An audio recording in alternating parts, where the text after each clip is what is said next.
sevar ey ismi go'zal, sening ta'rifinga kamdir bu g'azal.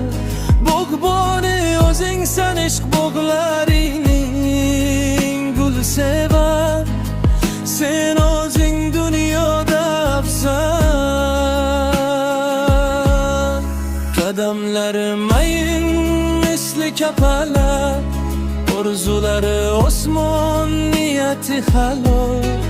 U borgan joylarda unar muhabbat, u borki ko'ngildan ketadi malol. Ismi Dilararo bo'ldi taronam, o'zi ham go'zaldir hamda yagonam.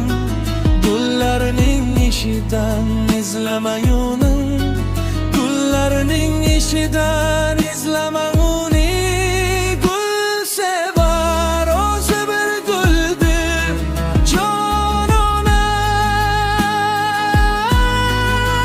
Gul sevar, ay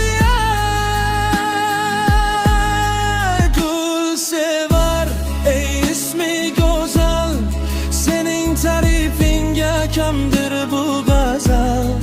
Bog'boni o'zing san ishq bog'larining gul sevar, sen o'zing dunyoda afzal.